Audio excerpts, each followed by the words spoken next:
Olá a todos e bem-vindos. Hoje estou acompanhado por Cyrus Jansen, um consultor de negócios internacionais e analista sobre a China que viveu por 10 anos na China e também fala chinês fluentemente e faz um trabalho realmente excelente. Não posso recomendar o suficiente e deixarei os detalhes para o próprio canal dele na descrição. Então, Cyrus, é bom ver você novamente. Bom, te ver também, Glenn. Muito obrigado por me receber no seu programa. Bem, tenho acompanhado muito o seu trabalho ultimamente e acho suas percepções sobre a China absolutamente fascinantes.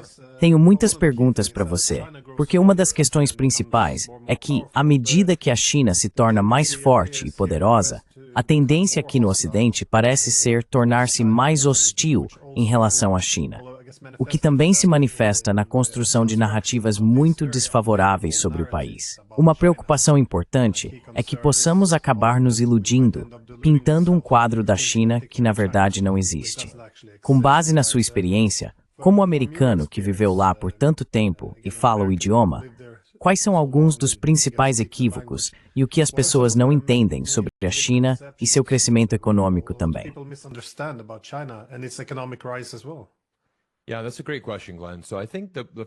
Sim, essa é uma ótima pergunta, Glenn. Então, acho que a primeira coisa que sempre quero que as pessoas entendam é que, mesmo hoje, em 2023, a percepção das pessoas sobre a China ainda está presa em algum lugar de 30, 40, até 50 anos atrás. Muitas pessoas no Ocidente ainda veem a China como um país muito pobre e subdesenvolvido. Infelizmente, essa imagem de pessoas vestindo ternos do presidente Mao e andando de bicicleta ainda está muito viva. Curiosamente, isso era o caso em 2007, o primeiro ano em que fui à China. No entanto, 20 anos depois, ainda está muito presente, onde as pessoas pensam, uau, isso é como um país do terceiro mundo. É um país em desenvolvimento. É tão pobre.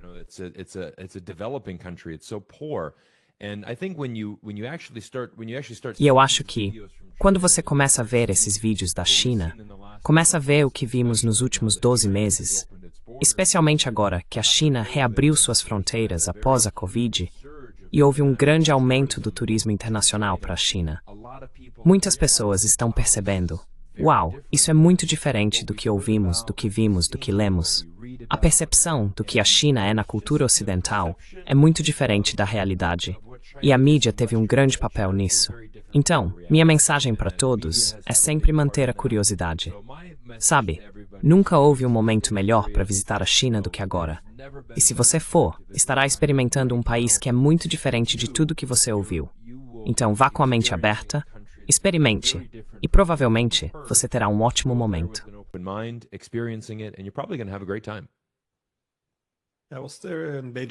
Eu estava em Pequim por volta do Ano Novo e senti que eles me olhavam, quando eu tinha um cartão de crédito, como se eu tivesse aparecido com um talão de cheques ou algo assim. Todos eles usam códigos QR, sim.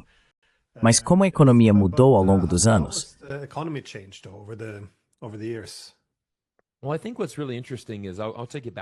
Bem, eu acho que o que é realmente interessante é que vou voltar para 2007, quando cheguei pela primeira vez na China, e aquele foi realmente um ano crucial. O PIB da China cresceu 14% apenas naquele ano, o que é um número astronômico. Quero dizer, é muito, muito grande. E claro, 2008 foi um ano muito importante para a China. Foi quando Pequim sediou as Olimpíadas de Verão, e acho que foi realmente a festa de apresentação da China. Foi a oportunidade da China de realmente se apresentar no palco mundial e dizer, olhem, estamos aqui, chegamos, e o século XXI será o século da Ásia. Vamos ter um papel muito grande nisso. E claro, ao longo dos anos, vimos a economia da China continuar a crescer.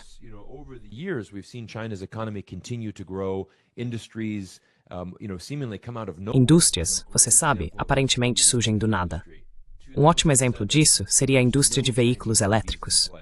Em 2007, não havia veículos elétricos chineses em jogo. Naquela época, Mercedes, BMW, Audi e empresas americanas como Ford, GM e Buick dominavam as vendas de automóveis na China. Lembro-me muito distintamente de que naquela época era visto como prestigioso para os chineses comprar essas marcas estrangeiras. eles economizavam dinheiro, já que normalmente não financiam coisas na China. Você geralmente paga em dinheiro. Então, não era incomum chegar com uma grande quantidade de dinheiro, como uma bolsa cheia de dinheiro, e pagar por um carro Buick, porque o Buick é americano, e você queria ser visto com aquele carro americano.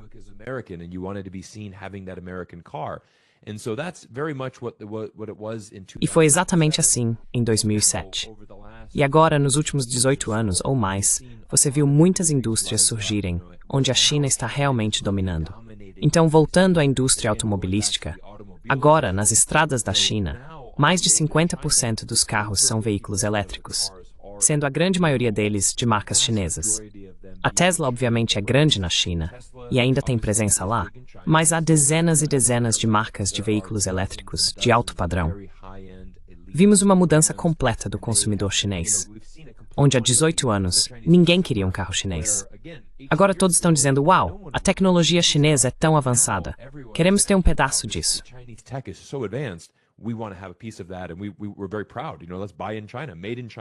E estamos muito orgulhosos. Vamos comprar na China. Feito na China. Queremos usar marcas chinesas. Outro grande exemplo é a Hisense, que é uma das marcas de televisão que mais cresce. Mesmo nos Estados Unidos, por exemplo, eles têm uma participação de mercado muito grande, porque estão desenvolvendo TVs incríveis a um preço impressionante. Eles conseguem competir com a Sony e a Panasonic e certamente com qualquer marca americana ou europeia. Então, acho que a economia da China está sempre evoluindo. Ouvimos muito agora na mídia ocidental que a economia da China está em frangalhos, que está em declínio. Ainda está projetada para crescer 5%, o que ainda é uma porcentagem muito boa, dado o seu tamanho.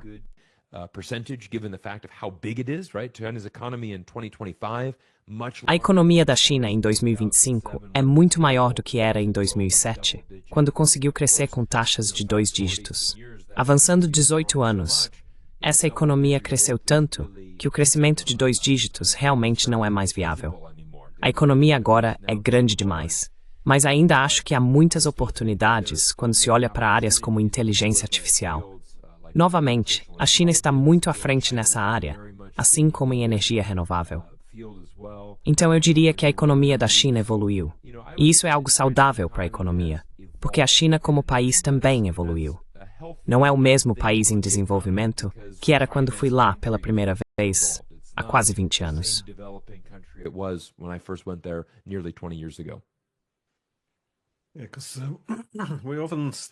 Porque muitas vezes ainda falamos sobre a China alcançando e copiando nossas tecnologias, bem, principalmente as tecnologias americanas, há algo muito diferente que vemos agora. E isso também é a velocidade das coisas. Como você mencionou, há apenas alguns anos, acho que Elon Musk zombou da ideia da China com carros elétricos. Mas agora, é claro, os veículos elétricos que saem da China são tão poderosos e tão competitivos que temos que, pelo menos na Europa, tentar pará-los com tarifas. E, novamente, acho que este é um problema também para os Estados Unidos, que a capacidade de competir parece estar escapando.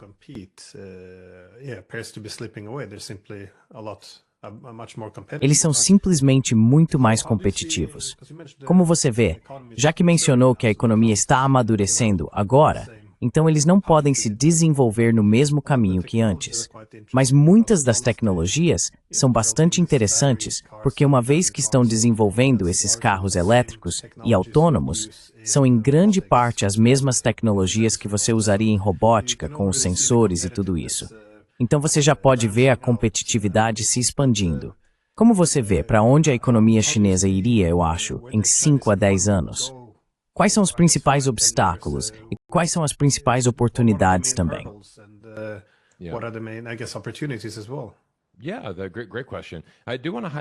Sim, ótima pergunta. Quero destacar uma coisa que você mencionou rapidamente.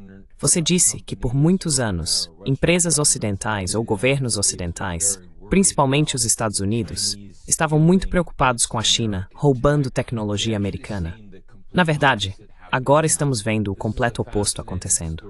Esta é uma história fascinante que foi compartilhada no Financial Times, onde a BYD, agora a marca de carros número 1 do mundo, superou a Tesla em termos de quantos carros estão produzindo a cada ano. Bem, a BYD acabou de anunciar que vai dar uma pausa no desenvolvimento de uma fábrica no México devido a temores de que seus segredos tecnológicos possam ser vazados para os Estados Unidos. Eles não querem estar tão perto dos Estados Unidos porque temem que os Estados Unidos queiram ter acesso à sua tecnologia avançada.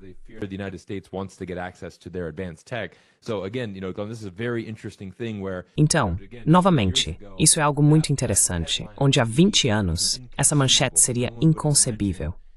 Ninguém imaginaria americanos querendo roubar tecnologia chinesa.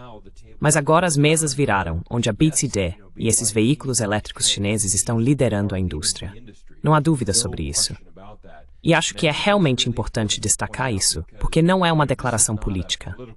Não estou tentando dizer, ou a China é melhor, ou este governo chinês é incrível. Realmente não tem nada a ver com isso. Vamos apenas olhar para fatos simples. Se você conversar com pessoas dentro da indústria automotiva, acho que o melhor exemplo que posso dar é Jim Farley, que é o CEO da Ford. Jim Farley, who's the CEO of Ford, he actually went to China and he picked up the... Ele realmente foi à China e comprou este SUV da Xiaomi e o enviou em um avião de carga de Xangai de volta para Detroit. Ele está pessoalmente dirigindo o SUV da Xiaomi nas ruas de Detroit. Ele disse, eu absolutamente amo este SUV. Não quero desistir dele. Sei que pode parecer ruim que eu seja o CEO da Ford, mas este veículo elétrico chinês é incrível. Quando você olha para histórias como essa, é surpreendente. Quero dizer, isso é simplesmente incrível, mesmo de uma perspectiva de relações públicas, certo? Idealmente, você não quer o CEO de uma das empresas de automóveis mais icônicas da América dirigindo um carro de uma marca concorrente, muito menos uma marca chinesa. No entanto, isso só mostra o quão avançada é essa tecnologia.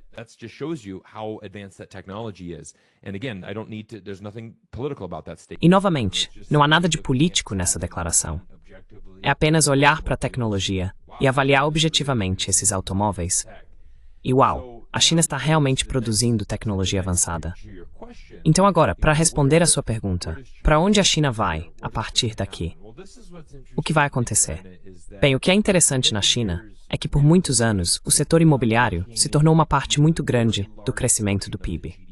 Tenho um pouco de experiência pessoal nisso, porque comprei um apartamento em Xangai e consegui vendê-lo com um lucro muito bom, cerca de 6 anos depois.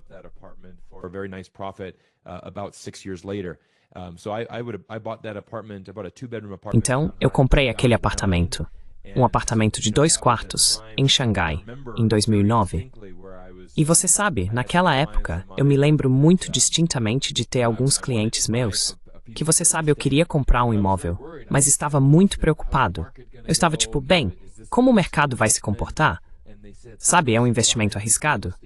E eles disseram, Cyrus, você está comprando um imóvel em Xangai. Você não tem chance de perder nisso. Só vai em uma direção. Só vai subir. E eu, sabe, acreditei nisso porque em 2009 a economia ainda estava crescendo muito, muito rápido. E Xangai realmente sendo, sabe, a grande cidade poderosa fazia muito sentido, certo? Não vai realmente cair. E de fato, sabe, a casa valorizou muito rapidamente.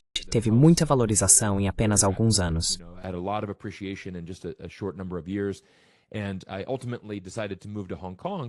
E eu, por fim, decidi me mudar para Hong Kong. Então eu disse, acho que é hora de vender. Muitas pessoas disseram, Cyrus, não venda. Vai continuar subindo para sempre. Mas eu disse, não seja ganancioso. Você já ganhou algum dinheiro. Venda o apartamento. Faça parte disso. E o que aconteceu com isso, Glenn, é que muitas pessoas começaram a especular. E muitas pessoas, obviamente, a ganância começa a entrar em jogo. Vimos isso muito, muito presente no meu país de origem, os Estados Unidos. Por volta de 2008, 2009, não vamos esquecer que a crise financeira global foi realmente uma catástrofe imobiliária nos Estados Unidos, onde você podia obter hipotecas de 0%. Você podia comprar uma casa nova sem entrada. Quero dizer, como isso é uma boa política.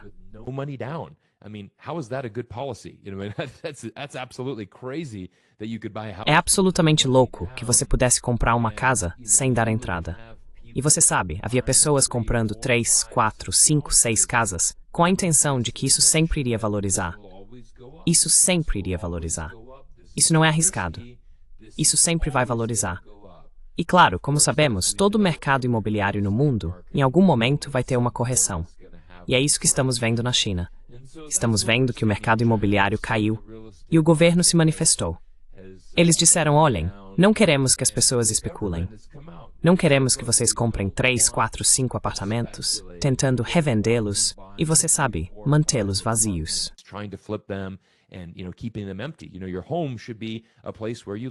Você sabe, sua casa deve ser um lugar onde você vive e deve ser sua residência.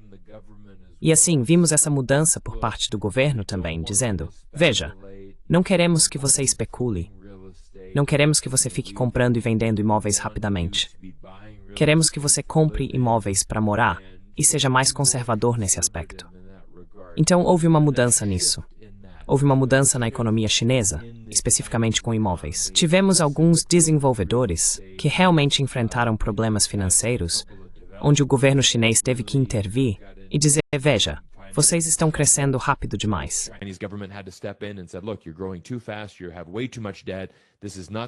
Você tem dívida demais. Isso não é sustentável. Você vai ter que parar.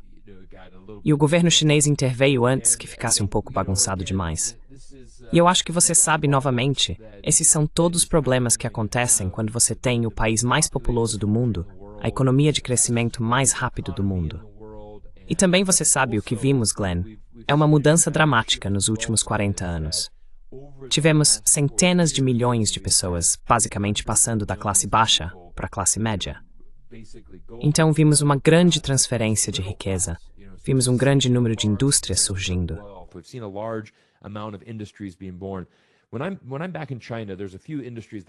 Quando estou de volta à China, há algumas indústrias que estou observando agora. Obviamente, uma delas é a indústria de veículos elétricos, que é muito grande. Já mencionamos isso. Qualquer coisa relacionada à energia renovável, seja turbinas eólicas ou energia solar, são setores muito grandes.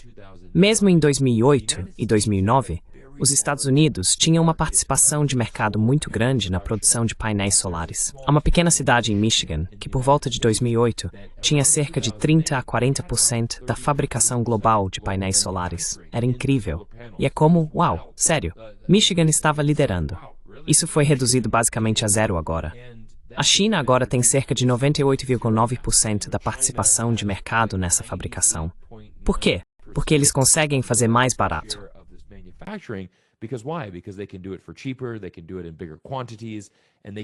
Eles podem fazer isso em quantidades maiores e realmente avançar essa indústria com melhor tecnologia também. E então, você sabe, a outra coisa é realmente a inteligência artificial. Você sabe, vimos a China desenvolver isso tremendamente. Acho que o que é realmente fascinante é a indústria de robótica. E acho que isso é algo que você mencionou brevemente, mas que não muitas pessoas falam sobre. Este é o fato de quão agressivamente a China está se movendo para desenvolver essas indústrias. E isso vai revolucionar muito da manufatura e muita da produção no futuro. E isso é realmente muito importante para a China, porque a China tem uma crise populacional. Você sabe, a população da China, se as previsões se mantiverem verdadeiras, vai diminuir tremendamente nos próximos 80 anos.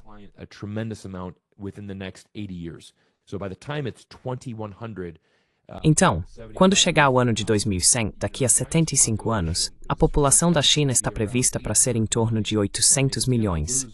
Vai perder quase meio bilhão de pessoas em população nos próximos 75 anos, de acordo com a previsão atual. Assim, a China não será o país mais populoso do mundo. Na verdade, atualmente já não é. A Índia ultrapassou a China nesse aspecto.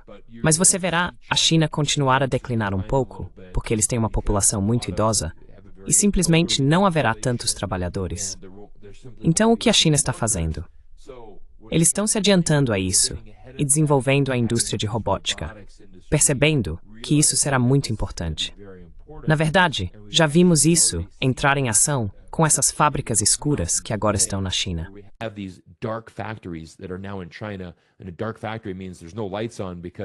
E uma fábrica escura significa que não há luzes acesas, porque é basicamente toda robótica.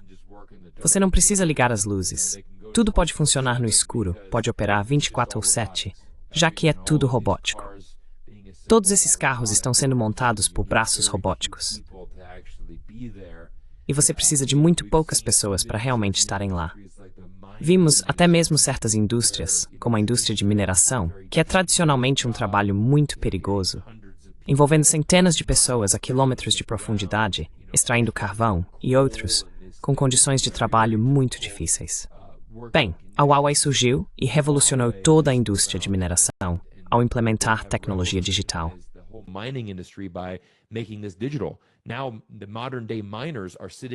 Agora, os mineradores modernos estão sentados em escritórios com ar-condicionado na superfície, usando robótica e redes avançadas 5G e 6G para descer nas minas e fazer tudo através da robótica. Então é aí que vejo o futuro da China indo, tudo com tecnologia. E como você disse, você tenta usar um cartão de crédito em Pequim. Isso é coisa do passado, certo? Ninguém usa cartão de crédito. Tudo é através do seu telefone, tudo é através do WeChat Pay. A China é uma sociedade sem dinheiro. Você realmente vai à China para ver o futuro de onde nosso mundo está indo. É por isso que sempre gosto de voltar à China, porque se quero ver como o mundo vai ser em 5 a 10 anos, vou à China, porque eles já estão vivendo isso agora.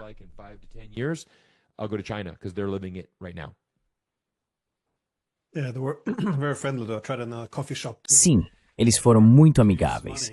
Eles tentaram em uma cafeteria oferecer usar dinheiro e foram tão gentis. Eles pegaram o dinheiro e foram à loja vizinha para ver se realmente tinham dinheiro em espécie, que poderia ser trocado, mas não tinham. Mas você mencionou uma crise financeira global. E esse foi um momento interessante, porque foi quando os Estados Unidos ficaram mais preocupados com sua dependência da China, mas também a China ficou mais preocupada com sua dependência dos Estados Unidos em seu modelo de crescimento. Você viu depois os chineses começando a pressionar mais pelo desenvolvimento tecnológico, políticas industriais mais agressivas, a iniciativa do Cinturão e Rota e o lançamento do Banco Asiático de Investimento em Infraestrutura. Novamente, passando por muitos desses novos desenvolvimentos, superou o sistema econômico internacional liderado pelo Ocidente e começou a assumir as alavancas do poder.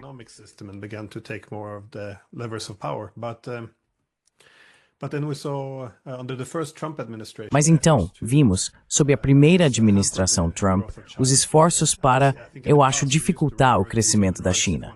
Pelo menos no passado, costumávamos nos referir aos direitos humanos se quiséssemos impor sanções. Mas agora, acho que a honestidade está começando a aparecer. Nós apenas dizemos, sabe, não podemos realmente competir. Como você pode desacelerar os chineses? Mas como você vê o desenvolvimento disso? Acho que você pode chamar de guerra econômica ou guerra tecnológica. Estou pensando nos esforços para cancelar os chips, exportar os chips para a China. Era para derrubar suas principais indústrias. Sei que o chefe do Google havia assegurado a Washington que essa estratégia funcionaria. Obviamente não funcionou. Mas como você vê essa guerra econômica se desenrolando? Os chineses têm a capacidade de, eu acho, reduzir sua dependência dos Estados Unidos e como isso afetaria os Estados Unidos.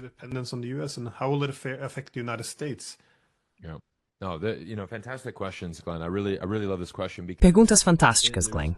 Eu realmente adoro essa pergunta, porque há muito pensamento ingênuo de muitos políticos e até empresários dos Estados Unidos. Você mencionou Eric Schmidt, o ex-chefe do Google, que disse, na minha opinião, estamos 3 anos à frente da China em IA. E isso pode muito bem ser uma eternidade. Temos essa liderança dominante. Essencialmente, não precisamos nos preocupar com a China. Eles nunca vão conseguir nos alcançar. Você provavelmente já ouviu a história da lebre e da tartaruga, onde o coelho e a tartaruga estão correndo. E o coelho vai para o lado da estrada e diz, estou tão à frente. Vou apenas tirar uma soneca ao lado da estrada. E não preciso me preocupar com essa tartaruga lá atrás.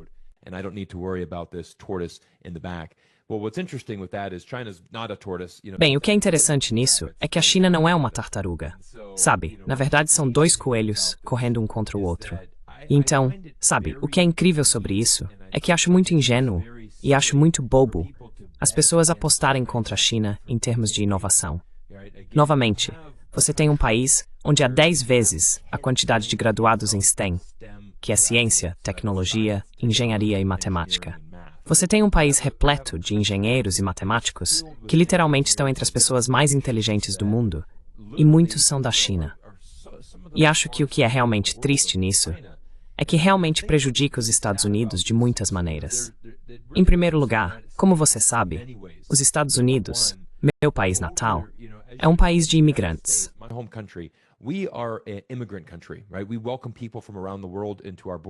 Recebemos pessoas de todo o mundo em nossas fronteiras. E o que é incrível sobre a China, especificamente, e isso é realmente fascinante, é que por décadas, a China perdeu suas pessoas mais inteligentes para política e universidades ao redor do mundo, mais especificamente para os Estados Unidos, certo? Nos anos 70, 80, 90 e início dos anos 2000, todas as mentes mais brilhantes da China teriam deixado a China, vindo para os Estados Unidos, estudado nos SMA e dito, uau, sabe de uma coisa? Vou fazer minha carreira aqui nos Estados Unidos. Infelizmente, com essa ameaça da China, tivemos uma iniciativa chamada Iniciativa China, onde o governo dos SMEs, deliberadamente, foi a todas as universidades e elas seriam alvo com base na etnia, certo?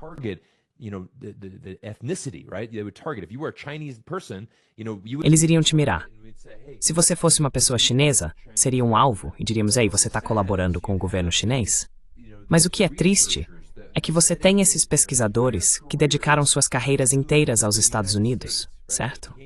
Eles vieram, foram educados nos Estados Unidos, seus filhos nasceram nos Estados Unidos. Eles tiveram uma carreira de 30 anos na academia na América, e então, de repente, suas caras foram conhecidas pelo governo dos Estados Unidos por causa de falsas alegações de que eles potencialmente tinham conexões com o governo da China.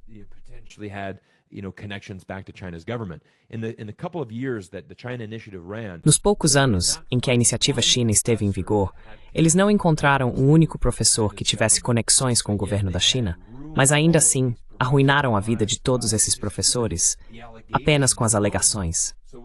Então, o que aconteceu? Bem, muitos desses professores disseram, sabe de uma coisa? Eu não quero mais estar nesse ambiente. Vou voltar para a China. E você pode ver no South China Morning Post. Quase semanalmente, há um professor de destaque, seja em matemática, inteligência artificial ou biotecnologia, um pesquisador de renome mundial de Princeton, Harvard ou Stanford, deixando a América após 30 anos e voltando para a China. Então isso é algo realmente difícil para a América. Quero dizer, isso não é bom para os Estados Unidos a longo prazo.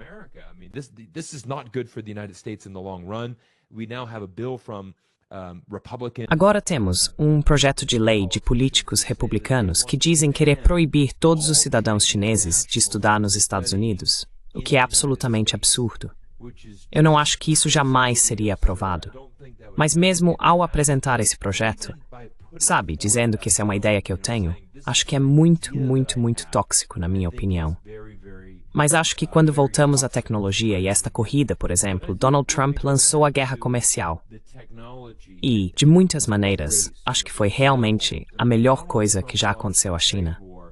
Porque vou te dar um exemplo específico. Quando olhamos para a indústria de chips,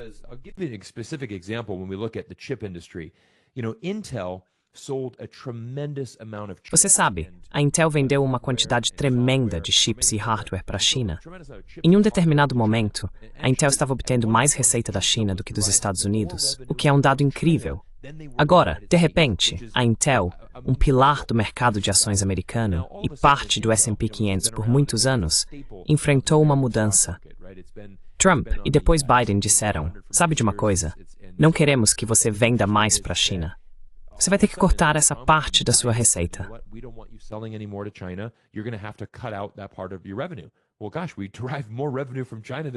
Bem, puxa, nós obtemos mais receita da China do que dos Estados Unidos. Então, se você quer que cortemos essa parte da receita, bem, o que você acha que vai acontecer com a empresa? Vá dar uma olhada no que aconteceu com as ações da Intel nos últimos 18 meses. É de longe a número 500. É a ação com pior desempenho no S&P 500. Está em queda, acho que de 60% a 70% da última vez que olhei, nos últimos 12 meses ou mais.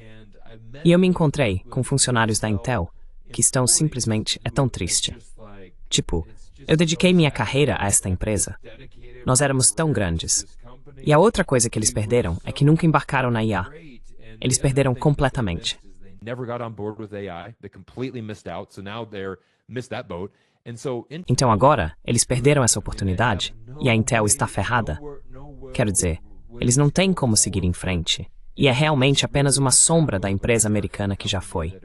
E novamente, sabe, acho que em um caso, a China teria ficado muito feliz em ser apenas o cliente número 1, certo? Se tudo tivesse continuado normalmente, a China nunca teria desenvolvido essas tecnologias. Porque por que precisariam investir? Se vocês fazem ótimos chips, eu simplesmente os compraria de vocês. Compraria quantos vocês quisessem.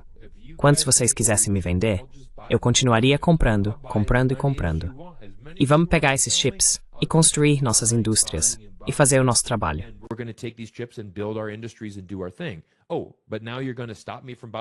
Oh, mas agora você vai me impedir de comprar? Bem, agora você sabe, com o pensamento de que eu vou simplesmente o quê? Desistir e morrer? Vou desistir? Bem, não. Então, se você vai me impedir de comprar, está meio que me forçando a um canto. Só resta uma coisa a fazer, e é que vou começar a inovar. E foi exatamente isso que você viu. E novamente acho muito ingênuo as pessoas dizerem, sabe, vamos sancionar a China, vamos cortar a China, e isso vai limitá-los. Eles estão basicamente acabados. Mas conhecemos o povo chinês, eles são muito, muito inovadores.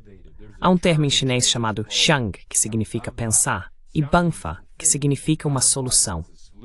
E você ouve isso muito na cultura chinesa, onde, sabe, quando as pessoas estão resolvendo problemas e é como, puxa, não há como pensar nisso. É como, sabe, temos que pensar em uma solução. É sempre, essa é a primeira opção. É sempre pensar em uma solução. E sistema, você dá um país cheio de soluções de problemas.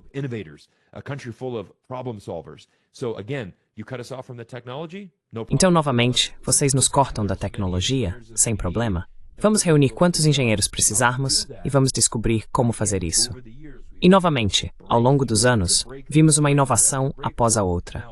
Agora, a China está no mesmo nível que os Estados Unidos? Não.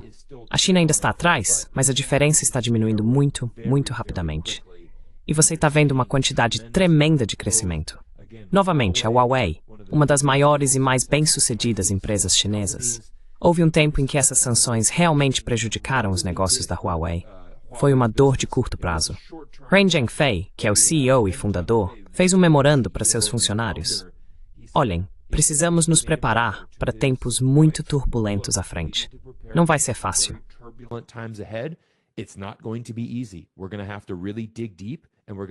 Vamos ter que realmente nos esforçar e vamos ter que trabalhar ainda mais para superar. E o que eles começaram a fazer? Começaram a diversificar. Bem, em vez de ser uma grande indústria, vamos para cá, cá, cá e cá. Vamos criar novas indústrias. Vamos ter basicamente novas indústrias e novos modelos e novos softwares e hardwares que podemos desenvolver. E então, de repente, dentro de alguns anos, eles lançaram o novo Huawei Mate 60, um dos telefones 5G mais avançados e tudo 100% feito na China. Foi absolutamente uma grande, grande vitória. E, curiosamente, foi a secretária de Comércio dos Estados, acho que Gina Raimondo, que realmente chegou a Pequim. E foi um timing perfeito. E não havia dúvida de que foi definitivamente feito de propósito.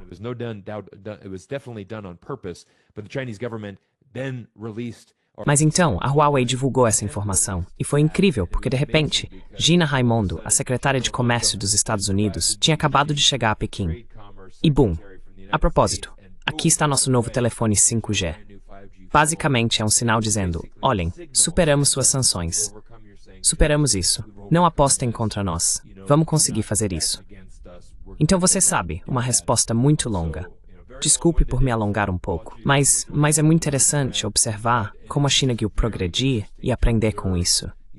E novamente, na minha opinião, acho que as sanções comerciais realmente tornaram a China muito mais forte.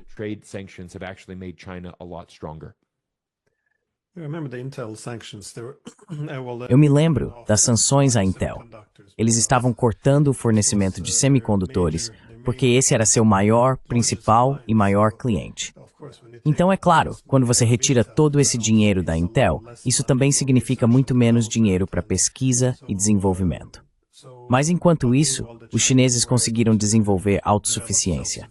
E novamente, Gostaria que aprendêssemos com isso para evitar autossabotagem. Porque agora não se trata apenas de negar tecnologia, mas como você viu com os russos, podemos tomar sua dívida soberana nacional. Também com a China, podemos cortar o acesso a bancos, cortar o acesso a rotas de navegação, sistemas de seguros. Quero dizer, é apenas um sistema de incentivo para desacoplar e desenvolver mais autossuficiência.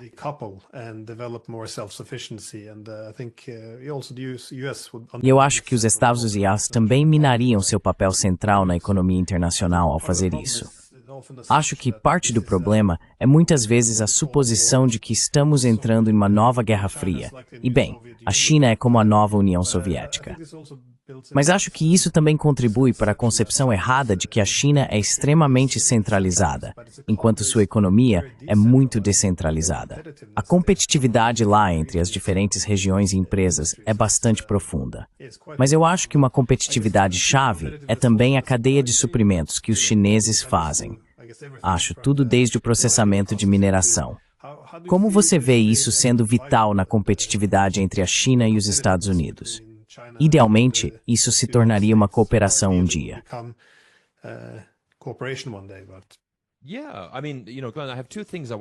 Sim, quero dizer, você sabe, Glenn, tenho duas coisas que quero mencionar sobre isso, que são realmente fascinantes. Em junho de 2023, voei para Xangai para realmente conhecer um empreendedor norueguês que mora perto de Wuxi. Ele tem uma fábrica lá, e na verdade é uma fábrica têxtil. Esta é uma história muito interessante, porque ele tem uma joint venture com um chinês local. Eles possuem a fábrica 50-50, mas esse empreendedor norueguês tem viajado para a China e está na indústria têxtil há muitos, muitos anos. O que é tão fascinante é que fui lá de propósito para gravar um vídeo mostrando essa fábrica para o mundo. É um dos vídeos de que mais me orgulho de ter feito neste canal do YouTube, porque oferece uma visão tão interessante sobre as fábricas chinesas e como há uma vantagem competitiva tão grande na fabricação na China.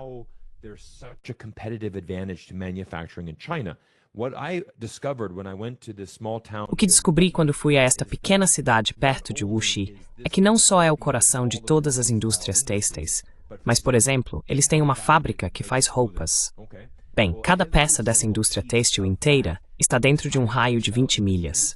Então, por exemplo, se você quer botões, há a fábrica de botões, zíperes, fios, algodão, os corantes para fazer as diferentes cores, qualquer costura que você precise fazer para colocar os logotipos e coisas assim. Até mesmo as máquinas que são construídas para fabricar os têxteis, as fábricas que fazem as máquinas também estão nessa área. Basicamente, cada peça dessa economia inteira que é necessária para essa cadeia de suprimentos existe em uma área muito pequena.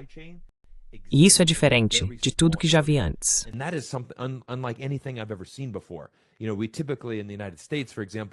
Sabe, tipicamente nos Estados Unidos, por exemplo, você pode ter sua fábrica no estado da Flórida. Mas sabe de uma coisa? Preciso encomendar zíperes daqui e depois botões dali. Tem que terceirizar daqui. Tá meio espalhado por todo lugar. E isso é algo muito interessante que observei. Na China, eles são muito bons em consolidar e garantir que todas essas fábricas estejam em um só local.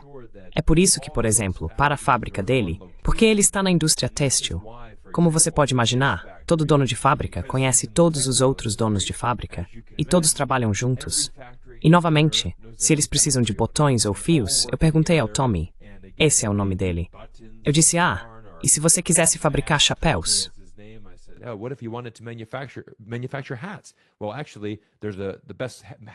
Bem, na verdade, há os melhores fabricantes de chapéus logo ali na estrada.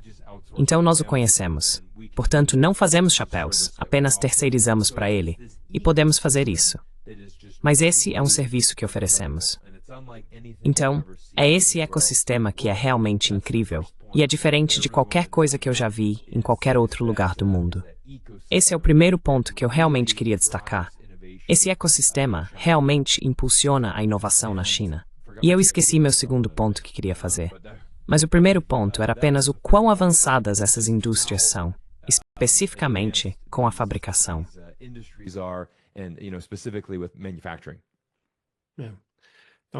Sim, você vê isso, eu acho, também na indústria de tecnologia.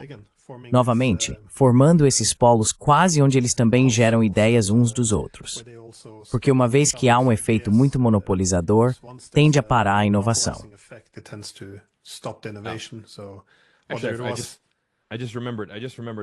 Na verdade, acabei de me lembrar do meu segundo ponto.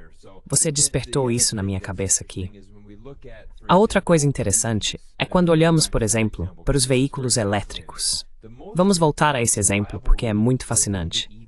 A rivalidade mais intensa dentro da indústria de EVs está, na verdade, dentro do país da China. Pequim está competindo contra Xangai, que está competindo contra Guangzhou, que está competindo contra Shenzhen. O que se vê é uma economia doméstica muito faminta e agressiva dentro da China, que é muito competitiva. Por exemplo, pode haver 100 novas empresas de EVs iniciadas na China.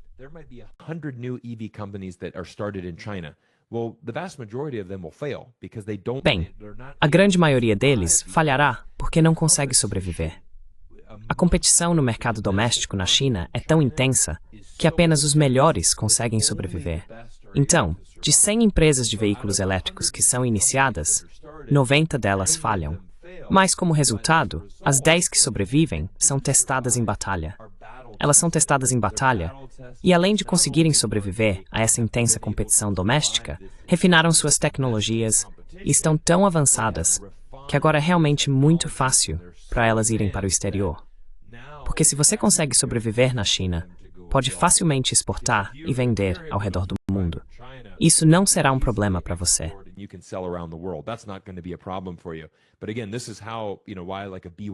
Mas, novamente, é por isso que a BYD tem sido tão bem-sucedida. Eles chegaram ao topo e, ao longo do caminho, tiveram que realmente lutar contra todas as outras empresas de veículos elétricos. Mas agora que estão no topo, é muito fácil para eles irem ao redor do mundo e começar a exportar dizendo: olha, vamos para a América do Sul, onde você vê uma quantidade tremenda de locais e influência da BYD na região. E é porque eles já têm um ótimo produto. Eles refinaram essa tecnologia. Então isso é algo que também vemos se traduzir até para outras indústrias, por exemplo, como a IA. A IA tem uma rivalidade doméstica muito intensa. E, novamente, é isso que estimula muito essa inovação na China.